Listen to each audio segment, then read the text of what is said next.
난소 기능 저하란 무엇인가요? 제가 난소 기능 저하에 대해서는 이제 할 얘기가 되게 많은데요. 지금 어쨌든 이제 전 세계적으로 결혼 연령도 되게 늦어지고 거의 뭐 35세 이상 돼서 결혼하신 분들 많고 그래서 우리가 그러면 사실은 이제 뭐 20대 초반부터도 이제 가입력이 떨어지지만 급전직하로 가입력이 떨어지는 건 35세를 기준으로 하거든요. 그러니까 요즘은 결혼이 많이 늦어지다 보니까 난소 기능 저하도 많고요. 또 요즘은 이제 정부에서 이제 임신 사전 검사를 통해서 조기에 자기 난소 기능을 알 수가 있거든요. 그래서 난소 기능 저하의 정의가 뭐냐? 이거에 대해서 사실은 2011년도 전까지는 통일된 기준이 없었어요.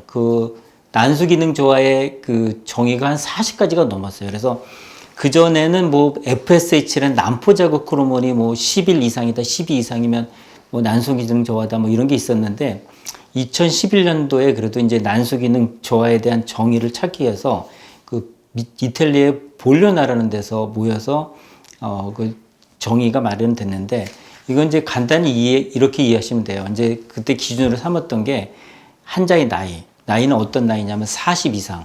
그리고 또 하나는 가거력은 어떠냐면 난자 채취했을 때 3개 미만으로 나왔을 때.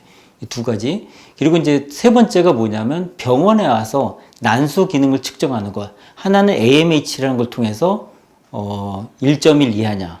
또 하나는 초음파를 봐서 이제 기저동남포 개수를 재는데 그게 5개에서 7개 이하냐.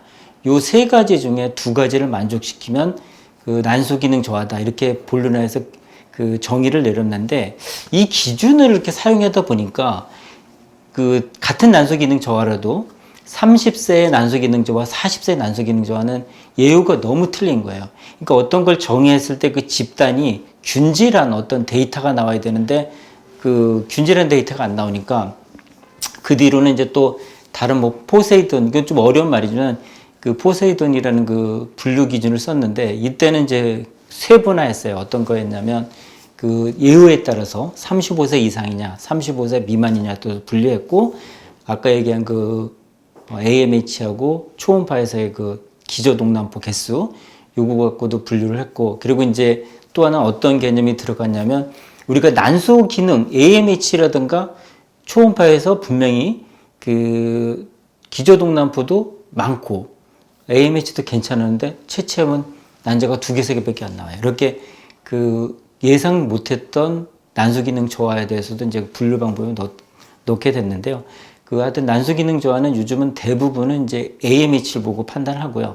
그리고 이제 나이가 중요하죠. 40 넘으면 거의 난소 기능 저하 있다고 보고, 물론 이제 40 넘어서도 AMH가 괜찮은 사람들이 있는데, 그런 분들은 난소 기능 저하가 없다고 하더라도 난자의 질은 많이 떨어지기 때문에, 그것도 이제 난소 기능 저하하고 비슷하게 치료를 해야 된다고 보고요. 엄격히 얘기하면 사실 제일 중요한 거는 AMH를 요즘은 다 기준으로 해서 많이 판단을 하죠. 1.1이나 1.2 이하면 거의 난소 기능 저하로 보고 있습니다. 난소 기능 저하 환자의 최신 치료 방법은 무엇인가요? 난소 기능 저하는 이제 대부분이 물론 아주 젊은 사람은 배란을 맞추거나 인공수정을 할 수 있지만 대부분은 왜냐하면 지금 AMH라는 난소 기능이라는 거는 현재 예를 들어서 난소 기능 저하가 가서 뭐 0.8이다라면 1년 뒤에도 0.8은 아니거든요. 0.4, 0.5로 떨어질 수 있기 때문에 하여튼 시간이 별로 없어요. 그래서 그러니까 바로 이 확률 높은 걸로 가야 되기 때문에 시험관하기를 하게 되고요. 난소 기능 저하도 사실은 뭐 환자들이 다 아는 사항이지만 2가지 부류가 있어요. 극한 난소 기능 저하들이 있어요. 그러니까 AMH가 0.8만 돼도 괜찮을 텐데 뭐 0.2, 어떤 사람은 0.01 미만, 그러니까 난포가 되게 안 자라는 사람들이 있거든요. 그러면 그거에 맞춰서 중요한 거는 배란 유도제 쓰는 방법을 잘 정해야지 난자 개수도 늘릴 수가 있고 임신 확률도 높일 수 있는데 이거는 의사의 능력도 중요하고요. 연구실의 능력도 중요합니다. 무엇보다도 배란 유도제를 잘 써야 돼요. 그래서 난소 기능 저하에서 맞는 배란 유도제 방법을 개발하려고 의사가 많이 노력을 해야 된다고 봅니다. PGT-A 검사가 난소 기능 저하 환자에게 꼭 필요한가요? 질문 많이 받는데요. 꼭 필요한 건 아닙니다.